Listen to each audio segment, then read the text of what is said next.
Sir మీ దగ్గర agriculture చాలా famous అని విన్నాను. మరి దాని గురించి ఫీ స్ట్రక్చర్ చెప్తారా?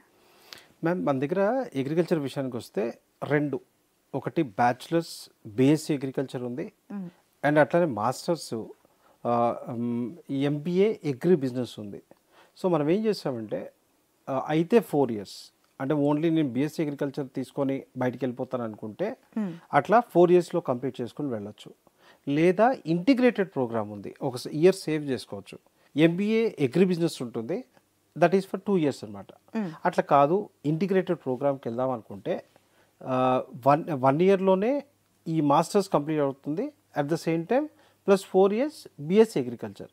అంటే ఆల్ టుగెదర్ ఇంటిగ్రేటెడ్ ప్రోగ్రాంలో 5 yearsలోనే వీళ్ళు బీఎస్సీ అగ్రికల్చర్ కంప్లీట్ చేసుకొని మాస్టర్స్ కూడా కంప్లీట్ చేసుకుంటారు.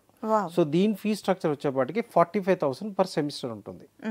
చాయిస్ ఈజ్ యువర్స్, 4 years అంటారా 5 years అంటారా, డిపెండ్స్ అపాన్ స్టూడెంట్.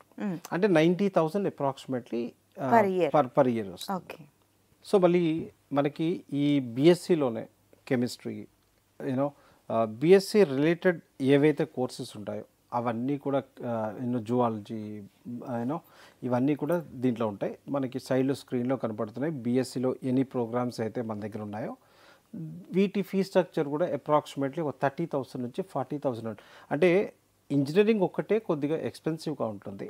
మిగతా ఏ కోర్స్ మీరు చూసుకున్నా ఆ 30,000 to 40,000 పర్ సెమిస్టర్ ఆ రేంజ్లోనే ఉంటాయన్నమాట.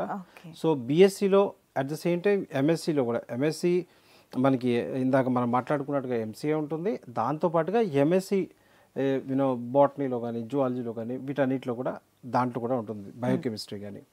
సో అవన్నీ కూడా స్క్రీన్లో మనం చూసుకోవచ్చు. దాన్ని బట్టి ఫీ స్ట్రక్చర్స్ అనేది సెలెక్ట్ చేసుకోవచ్చు అనమాట.